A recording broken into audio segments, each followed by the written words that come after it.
کہ آ کر آپ کے سامنے اپنے جذبات کا اظہار فرمائے اور اختتام کا کار بیٹھے رہنا، دعا مانگ کر جانا، دعا سے میں کسی نے نہیں جانا۔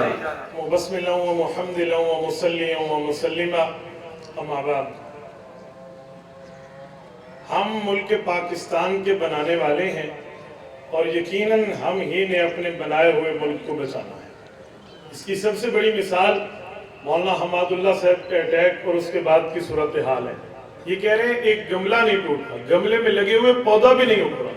اس سے بڑی ہماری آپ پرامن ہونے کی مثال اور قربانی اور کیا مانگو گے؟ میرے اکابرین میں حضرت مولانا ظفر احمد عثمانی، حضرت مولانا شبیر احمد عثمانی نور اللہ مرکزہما نے اس ملک کو بنایا ہے۔ اسی وجہ سے قائد اعظم محمد علی جناح نے پرچم لہرانے کے وقت ایک پرچم علامہ شبیر احمد عثمانی کے ہاتھ میں دیا اور ایک پرچم علامہ ظفر احمد عثمانی کے ہاتھ میں دیا کہ ملک بنانے میں تم علماء دیوبند کا کردار ہے۔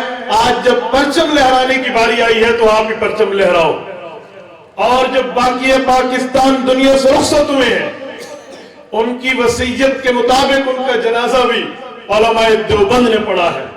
ہم اس ملک کے بنانے والے بھی ہیں، ہم اس ملک کے بچانے والے بھی ہیں۔ اور ایک بات مزید یاد رکھیں، ہم فرقہ واریت اور دہشت گردی کے قائل نہیں ہیں، ہم ان پر لعنت بھیجتے ہیں۔ امت کے اجماعی مسائل جو صحابہ کرام رضی اللہ عنہ مجمعین سے، اہل بیت اعظام رضی اللہ عنہ مجمعین سے، ائمہ ہدی رحمہم اللہ سے آئے ہیں، اس پر عمل کریں، امت جڑے گی۔ اس سے کٹو گے فرقہ واریت وجود میں آئے گی۔ ہم فرقہ واریت کو بھی، دہشت گردی کو بھی اس ملک کے لیے لعنت سمجھتے ہیں، ناسور سمجھتے ہیں۔ فرقہ واریت سے اسلام کو نقصان پہنچتا ہے، دہشت گردی سے اس ملک کو نقصان پہنچتا ہے۔ ہمیں ہمارے اکابر نے ملک سے محبت بھی سکھائی ہے، اسلام سے محبت بھی سکھائی ہے۔ میرے پیر و مرشد اور ہماری جماعت کے قائد متکلم اسلام حضرت مولانا محمد الیاس گومن دامت برکاتہ العالیہ کا قول ہر جگہ مشہور ہے کہ ہم اسلام والے بھی ہیں، پاکستان والے بھی ہیں۔ اسلام ہماری نظریاتی پہچان ہے، ملک پاکستان ہماری جغرافیائی اور زمینی پہچان ہے۔ اسلام کو چھوڑنا نہیں، قانون کو توڑنا نہیں۔ ہم اس قانون کے توڑنے والے نہیں ہیں، ہم تو بنانے والے ہیں۔ لیکن یاد رکھیں انتظامیہ والوں، ہر کسی کا اپنا اپنا کام ہے۔ علماء کی ذمہ داری ملک کی زمینی سرحد کی حفاظت نہیں ہے، نظریاتی سرحدات کی حفاظت ہے، مذہبی سرحدات کی حفاظت ہے، عقیدے اور مسلک کے سرحدات کی حفاظت ہے۔ علماء نے ہمیشہ عقیدے کی سرحد کی حفاظت کی ہے، مذہب کے سرحد کی حفاظت کی ہے، نظریے کے سرحد کی حفاظت کی ہے۔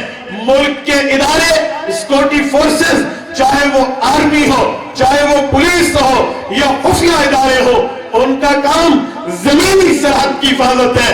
ہم نے اپنا کام پورا کیا ہے، آپ کا کام کہاں تک پہنچا؟ ہم اپنی کارگزاری سنا رہے ہیں۔ میرا ایک متحد کہہ رہا ہے، ڈی اے خان پرانی حالات سے بدلا ہے، تبدیلی مولانا حماد کے کردار سے آئی۔ ہم نے اپنا کردار تمہارے سامنے پیش کیا ہے، پرانے حالات بھی آپ کے سامنے ہیں، اس وقت کے حالات بھی آپ کے سامنے ہیں۔ آپ کا کردار کہاں ہے ہمیں بتایا جائے۔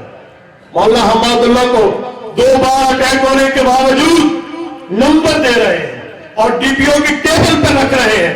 میں پرسوں مولانا حماد کے پاس شفا میں تھا، میں نے ڈائریکٹ پوچھا ہے، میں نے کہا مولانا فرمایا آپ نے دیا، کہا اپنے ہاتھوں سے دیا۔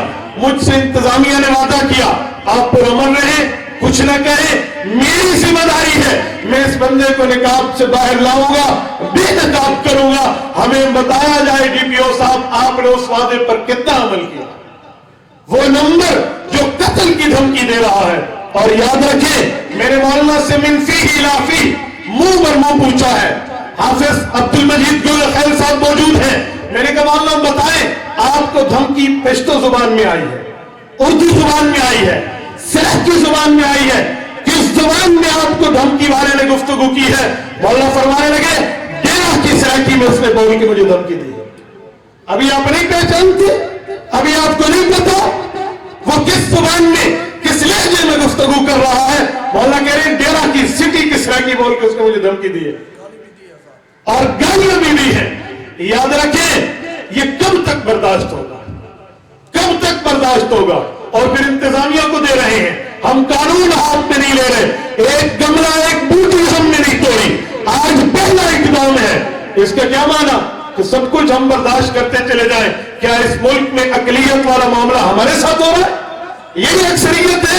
میں ڈسٹرکٹ تنظیم اہل سنت کی طرف سے یہ بات کر رہا ہوں, اگر یہ معاملہ ہے ہمارے علماء محفوظ نہیں ہے تو پھر ہم آئندہ کسی میٹنگ میں یوں نہیں آئیں گے کہ ہم امن کی ضمانت دیں.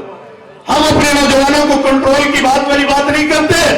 یاد رکھیں ہسپتال کے معاملے میں مولانا اشرف علی صاحب کہہ رہے تھے سب جمع ہو گئے اور واقعی ہو گئے, اور روڈ بھی بلاک ہو سکتا ہے, ہڑتال بھی ہو سکتی ہے. بذات خود ہم نے یہ بات طے کی ہے, ہم ہڑتال کے قائل نہیں ہیں. ہمارے نقصان ہوگا, ہمارے تاجروں کا کاروبار بند ہوگا. اس سے سمجھ نہیں آتی ہڑتال کی کال فوراً کہاں سے آتی ہے, روڈ بلاک کون کرتا ہے, کس کا ملک ہے, کس نے بچانا. ہم نہیں کر سکتے ہڑتال.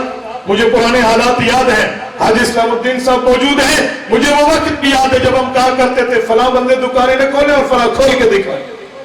کیا ہم نہیں کر سکتے؟ کمزوری ہے. امن کے معاملے کو یہ شرافت کی بات کو اس حد تک لے کر جاتے ہیں, اس کا معنی یہ نہیں ہے کہ ہم کمزور ہیں. ہم امن کے دائی ہیں کہ ملک بنایا ہم نے ہے تو بچانا بھی ہم نے ہے. ہماری کھلی طور پر یہ بات واضح ہے کہ اس نمبر کو بے نقاب کیا جائے, اس کا ڈیٹا سامنے لایا جائے, پرنٹ میڈیا الیکٹرانک میڈیا تک بتایا جائے وہ دھمکی دینے والا بندہ کون ہے. آج خفیہ ادارے کے حضرات بیٹھے ہیں, ہم سے پوچھتے ہیں, ہم سب سے پوچھتے ہیں. اس دن ہماری میٹنگ میں بتائیں نمبر کیا تھا, ہم نے کہا ہم بتائیں, آپ بتاؤ نمبر کیا ہے, نیٹ ورک کیا ہے, کنویلڈ ہے, انکنویلڈ ہے, سٹی ہے, آؤٹ آف سٹی ہے, کون ہے اس کا نقاب چہرے سے ہٹاؤ. آپ ہم سے پوچھتے ہیں. ہمیں ہمارے دوست کہتے ہیں ہم افسران سے نہیں پوچھ سکتے, آپ نہیں پوچھ سکتے, ہم بھی پوچھ رہے ہیں, ہمیں بھی نہیں بتایا جا رہا. وجہ سریکی جاتے نا بلی تھیلے تو باہر کر دو, نہ بلی تھیلے تو باہر لکھ دیا, نہ کتا بلے تھیلے تو باہر لکھ دیا. آخر کیا وجہ ہے؟ نمبر دینے کے باوجود, سیکورٹی کی درخواست دینے کے باوجود اس پر کوئی عمل نہیں ہو رہا, اور پھر اس پہ چل کے مزید خطوط بھی, دھمکی امیز بھی ہمارے علماء کو آ رہی ہیں. اس کا کیا معنی ہے؟ ہم دھمکی سے ڈرنے والے نہیں ہیں. خدا کی قسم, موت سے, اللہ کی قسم, دنیا چھوڑ جانے سے ڈرتے تو ہم اس راستے کا انتخاب نہ کرتے. ہمیں ہمارے اکابرین نے یہ سمجھایا ہے کہ موت اور حیات کے ہم نے فاصلے یکساں رکھے. ہم موت سے ڈرتے, اللہ کی قسم 1% کا 99.9 حصہ بھی اللہ کے گھر میں کہہ رہا ہوں موت کا ڈر ہوتا میں اس راستے کا انتخاب نہ کرتا. میں تو یہ بات سمجھتا ہوں میں مروں گا ان نبی, ان صحابہ, ان ائمہ کے پاس پہنچوں گا جن کا نام لیوا. میں تو دنیا میں نہیں پہنچ سکتا, میں نے تو موت کے بعد پہنچنا ہے. لیکن اس کا معنی یہ بھی نہیں ہے کہ ہماری اس شرافت کو بھی, امن کی اس خواہش کو بھی آپ کمزوری سے تصور کر لیں. اس نمبر کو بھی بے نقاب کیا جائے اور انتظامیہ اپنا ہمیں کردار بتائے انہوں نے کیا کیا ہے. علماء نے حافظ بنائے ہیں, آج جلسوں میں حفاظ کی دستار بندی ہوتی ہے, علماء کارگزاری سناتے ہیں, ہم نے یہ کیا. علماء کی دستار بندی ہوتی ہے, ہم نے پڑھا کر دکھایا ہے. مفتیان کرام کی دستار بندی ہوتی ہے, تم نے کیا کیا؟ ہمیں اپنا کردار بتایا جائے. اور ان احباب نے ابھی تک اس نمبر کے اوپر جتنی سرچ کی ہے وہ تمام سچ سامنے لائی جائے, ورنہ امن کی ضمانت ہم نہیں دے سکتے. اللہ پاک آپ کو اور ہمیں صراط مستقیم عطا فرمائے. اللہ ہمارے زخمیوں کو شفاء کاملہ عاجلہ مستمرہ دائم عطا فرمائے.